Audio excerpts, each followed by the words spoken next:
Salut Joe, j'espère que tu vas bien. Salut Harald. Salut. On est ensemble ici, Lac de Caume, on est en vacances parce qu'on est à la fois des amis et puis on a eu l'occasion de travailler ensemble, de faire des compétitions sportives aussi, enfin de partager pas mal de moments. Et en fait, je trouve que c'était assez intéressant de parler avec toi sur ton parcours, parce que j'ai eu l'occasion de t'avoir comme manager, comme boss. Ça a été une super belle école.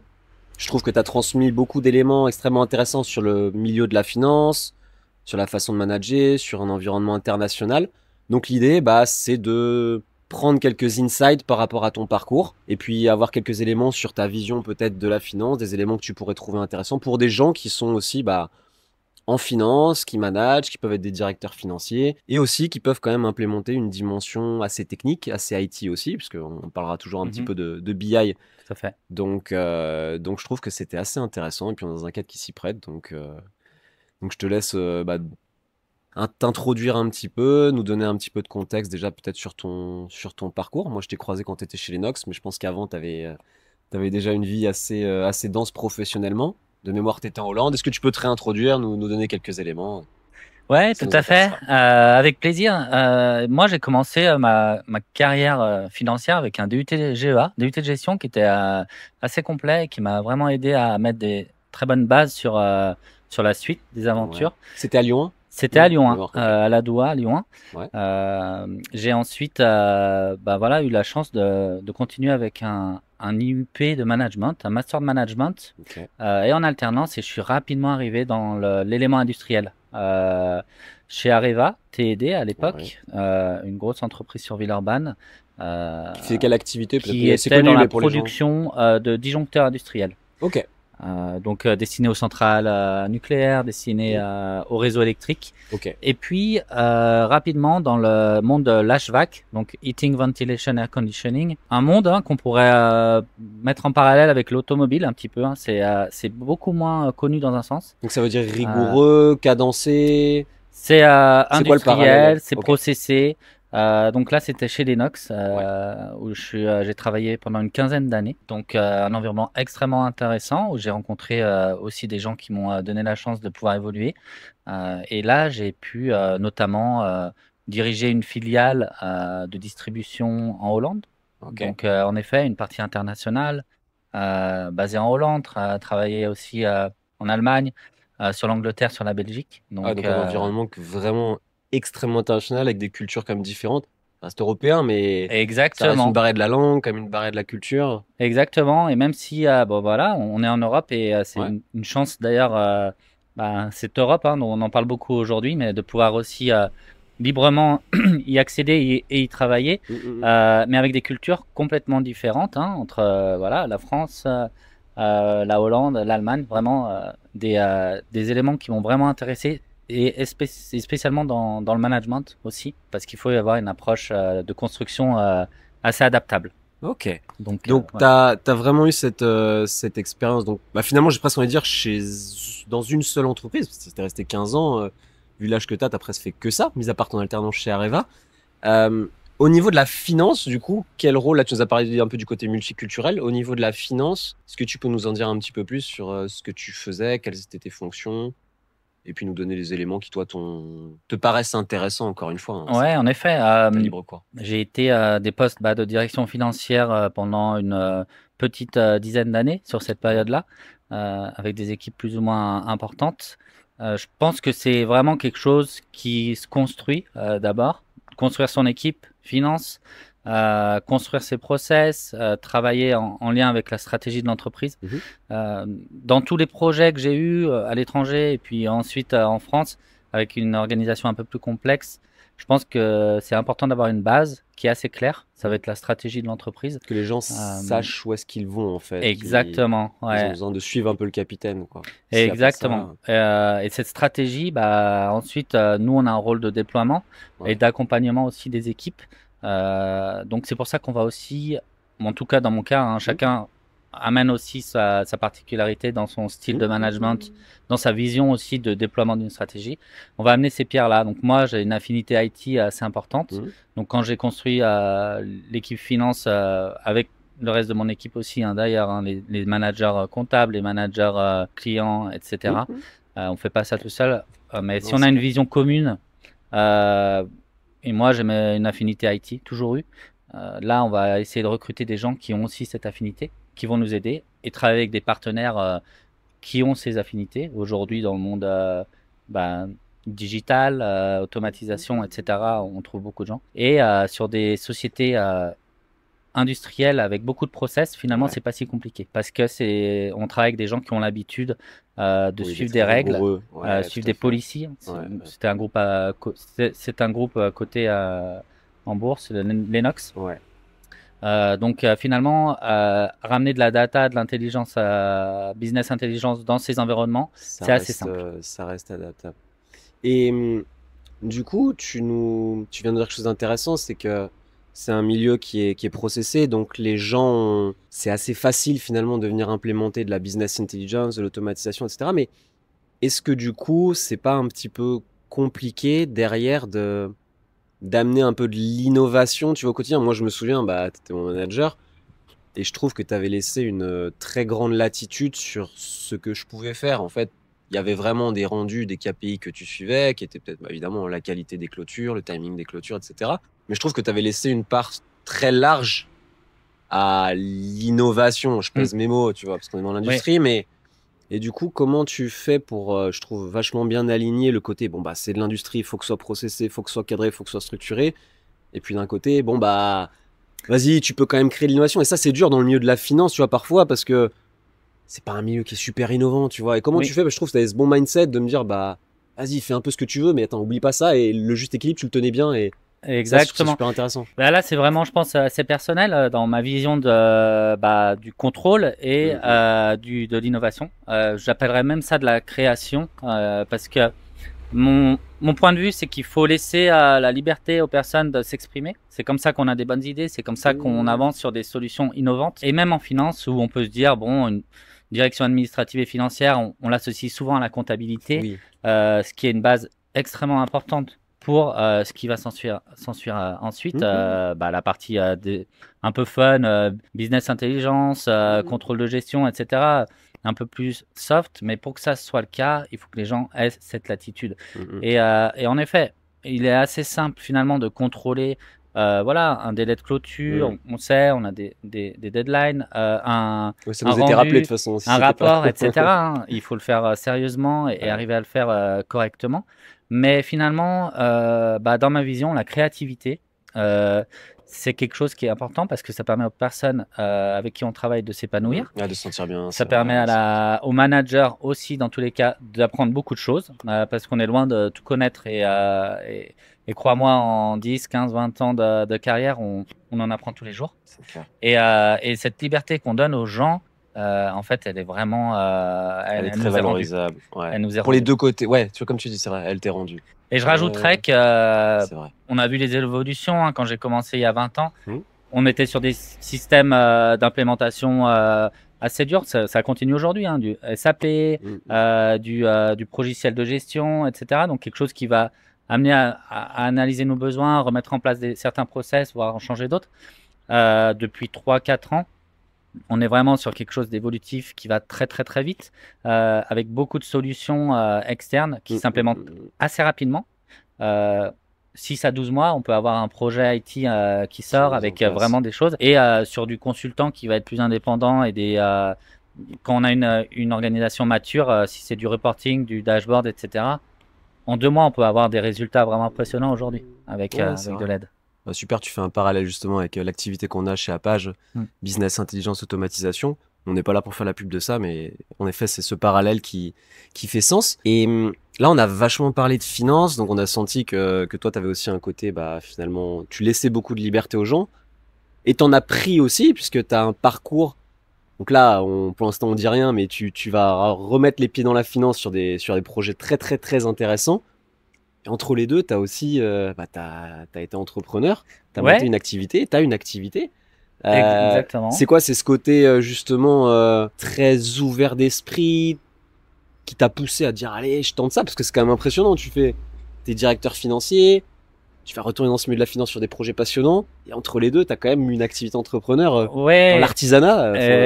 exactement. En fait, c'est incroyable. il y a pas mal de parallèles. J'ai construit avec mon frère une société dans la rénovation, notamment de monuments en patrimoine Historique, français. quand je vois les photos, c'est... Voilà, monuments historiques. Et donc aujourd'hui, je suis directeur général de cette société. Et c'est un petit peu la même chose. Il y a un travail d'équipe. Voilà, on est deux, on a construit quelque chose. Et il y a une construction avec des bases qui sont l'amour, je pense, de ce qui dure dans le temps. Ce qui dure, ouais. Et c'est aussi ce que j'aimais dans le métier, ce que j'aime dans le métier de directeur financier, c'est de construire quelque chose qui va rester, que ça soit une équipe. On sait que ça évolue. Il y a des gens qui changent, il y a des gens qui tournent, mais c'est pas pour ça qu'on peut pas laisser une trace et surtout amener un support avec les gens avec qui on travaille et qui vont garder quelque chose.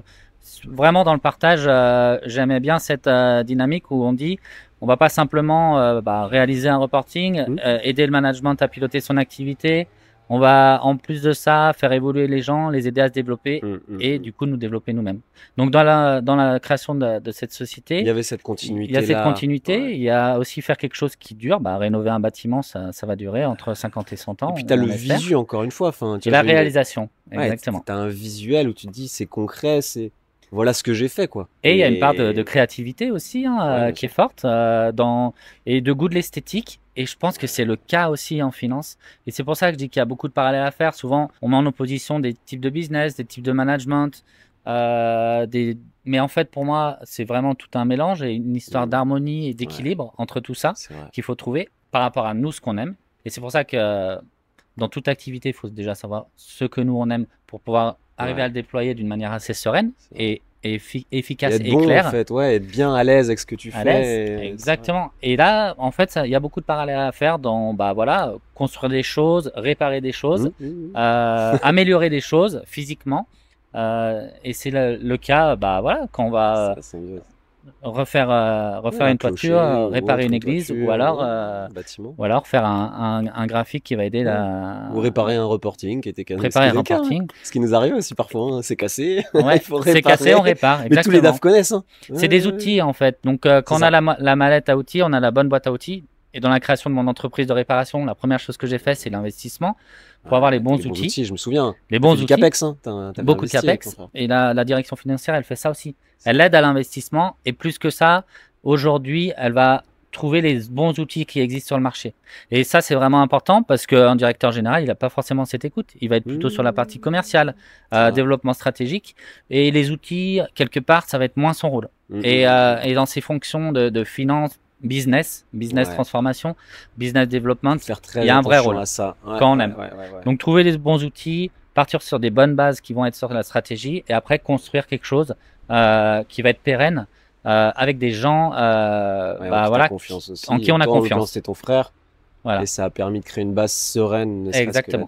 Et la confiance, comme tu disais au début, je donne la liberté aux gens, parce que j'ai cette relation de confiance et je sais que quoi qu'il se passe, en fait, il y aura des résultats probants. Et j'avais un autre sujet sur lequel je voulais bifurquer, qui est un sujet commun du sport. Mais du coup, tu parles beaucoup de confiance. Donc, ça veut dire quoi que tu donnes? Est-ce qu'on doit avoir une deuxième chance quand on a eu la confiance de son boss dans le travail?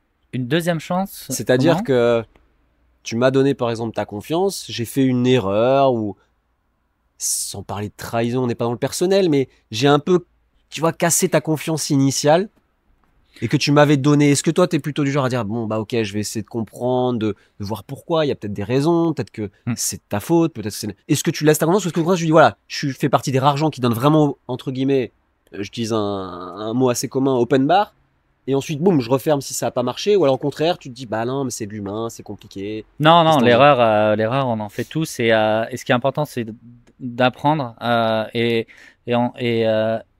d'éviter de recommencer. Donc, des fois, il y a des choses qui sont mal faites aussi. Et une erreur, ça va juste montrer là où il y a un problème plus structurel, par exemple.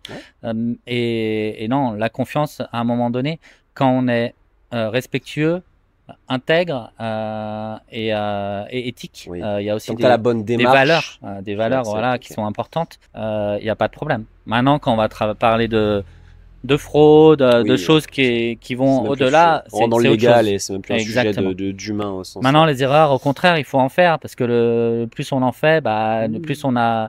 on va apprendre. Et en Mmh. général, quand on travaille avec des gens, voilà, intelligents qui veulent bien faire, Mmh. ils apprennent vite et ils les refont pas. Quand on construit quelque chose, on fait souvent des erreurs, hein. On coupe trop court, on coupe trop long, Bien on sûr, bien refait sûr, bien sûr. et on refait, on répare et au final, bah, le client est content. Et c'est Mmh. ça aussi On y arrive, qui est quoi. important. Ouais. Tu as parlé de valeurs et un dernier sujet que je voudrais aborder avec toi avant de clore. Bah, les valeurs, c'est aussi le sport. On fait beaucoup. On a eu l'occasion de faire des choses incroyables ensemble. Les parcours Liège-Bastogne-Liège, les étapes du Tour, Paris-Nice. Puis toi, tu avais quand même fait aussi un parcours incroyable au Vietnam où je crois que tu étais parti tout seul aussi. Est-ce que, sans aller dans le détail, tu peux peut-être nous donner l'élément ou les éléments les plus importants peut-être pour un métier à la fois de DAF ou de directeur général que t'ont apporté le sport? Qu'est-ce que ça t'a apporté tout ça? T'en fais beaucoup? Tu continues? Au Vietnam, je sais plus, t'avais passé 7 jours, 10 jours, 5 jours, je sais plus, tout seul à parcourir avec une vieille bicoque, un vieux vélo. Non mais, tu vois, moi je l'aurais pas fait. Et qu'est-ce que ça t'apporte? Qu'est-ce que tu vas chercher? Est-ce que tu as un parallèle avec le métier de financier ou d'entrepreneur? Qu'est-ce que tu peux nous en dire ça? Enfin, vu de l'extérieur, c'est assez fou quoi. Ouais, le sport, c'est déjà le partage de quelque chose, Ouais. d'une passion commune. C'est le dépassement de soi aussi. À un Mhm. moment donné où on essaye de voir si on a des limites, quelles sont nos limites. Ça rend humble un peu aussi. Ça rend humble Ouais. quand on est dans la Ça nature, rend quand quand on même, on est n'est pas les meilleurs. dans la montagne. Sur les compétitions, c'est un peu différent parce que l'engagement Ça, c'est est différent. vraiment moindre. On n'a pas de risque. C'est vrai. Si on est sur une compétition, on est encadré, on a des docteurs. Quand on Ouais, part t'as raison. seul en Tu sais que tu rentres le montagne, soir. Là. exactement. Alors que ouais, toi, Donc, c'est très différent. moi, j'aime bien les choses d'engagement où on se met à risque, où c'est un peu aussi ce qui définit ma carrière, où on dit oui à quelque chose et Ouais. même si On y va, on tente. on n'a On connaît jamais pas toutes fait, les on ne sait pas. variables. Ouais. C'est un peu se lancer dans le vide aussi. Et puis, ça permet de se refléter sur soi, de réfléchir. Quand on fait une activité comme le vélo, sur plusieurs heures par jour, etc., finalement, on a le temps aussi de réfléchir et Mm. de prendre ce temps-là. J'ai une approche assez intéressée à la psychologie de groupe, à la psychologie de l'homme en général. Mm. Et c'est aussi arriver je sais pas, à débloquer ses freins Mm. psychologiques. Le sport, ça peut aider, hein, parce qu'on est des fois pas sûr qu'on va y arriver. On est dans une difficulté physique. Et finalement, dépasser ça, c'est aussi se dire, bah, je peux le faire aussi avec d'autres gens. Et les gens avec moi peuvent arriver à le faire Mm. C'est vrai dans une certaine mesure. Donc, ça que tu m'intéresse te aussi. rends compte que tu as souvent les blocages, qui soient peut-être plus ou moins forts. Enfin, chacun, c'est très personnel, mais faut quand même souvent aller puiser dans une certaine extrême pour te dire, ouah, voilà, je commence à comprendre, ou je suis dans un état un peu différent de d'habitude. De cet état, je vais pas dire léthargique du quotidien, c'est pas léthargique, mais c'est ta routine, c'est ton confort. Vraiment te mettre dans des zones comme ça, dans la dureté un peu, je trouve que tu vas chercher un peu un peu les tréfonds de ta propre personne. Dans le challenge. Après, j'ajouterais Ouais. que moi, j'ai eu la chance de faire du coaching et c'est quelque chose que je trouve intéressant. Et je le fais faire à mes équipes quand l'organisation le permet, Mm. parce qu'il y a des organisations comme l'Enox le permettaient. C'était C'est vrai. des initiatives J'avais fait d'ailleurs. extrêmement bien. Oui, oui, tu l'avais fait. Et derrière, ces coaching, ces aides au développement, ça fait partie pour un directeur financier, pour un manager, des leviers qu'on a pour améliorer la productivité de nos équipes, l'efficacité, la créativité et finalement pour aussi se sentir mieux parce que les gens se connaissent mieux leur potentiel et arrivent à mieux gérer aussi des fois leurs émotions. Et derrière, en fait, c'est vraiment quelque chose de très important. Donc voilà, c'est dynamique de se connaître soi-même, de connaître les gens avec qui on travaille, de connaître la stratégie et puis de vouloir créer quelque chose ensemble qui dure. Pour moi, c'est un petit peu la recette pour y arriver. Et t'as pas dit ce que tu avais fait justement au Vietnam? Tu peux juste nous rappeler ce que c'était comme parcours que tu avais fait? J'avais fait un parcours dans le nord du Vietnam. Donc le Ouais. Vietnam, c'est un pays d'Asie du Sud-Est, hein, comme beaucoup de gens connaissent. Et le nord, c'est beaucoup de montagnes, un Ok. petit peu comme ici autour de nous, mais beaucoup plus sauvage. Et j'étais parti de Hanoï, au nord, pour aller presque à la frontière de la Chine en vélo. Donc c'était très Et solo, hein, intéressant. avec ta J'étais carte. parti tout seul avec ma carte. C'était il y a quand même quelques années. J'étais pas du tout équipé, pas du tout connecté. Donc, ouais, j'avais pris une carte papier, un carnet, et puis c'était vraiment intéressant, des super rencontres, des Des paysages péripéties aussi? magnifiques, Ouais, t'as eu aussi des des péripéties pas péripéties, simples. des Ouais, moments up, ouais. des moments down, Pas de peur. et puis l'aide aussi de ma famille qui m'accompagnait par téléphone. Trop bien. Donc non, c'était vraiment inspirant, et j'ai hâte de refaire voilà, la Un prochaine prochain aventure. challenge, ouais, dans lequel Euh, tu essaies un peu de nous, voilà, dans de nous lequel j'essaie inclure. d'amener mes amis. Trop, trop bien. Bah, excellent. On n'en dit pas plus peut-être sur le projet finance à venir. On garde ça secret pour Ouais, l'instant. Et puis, bah, merci beaucoup, Joe, merci pour Harold, tes infos avec et plaisir. à très vite. Allez, Ciao. au revoir. Merci, mon Joe.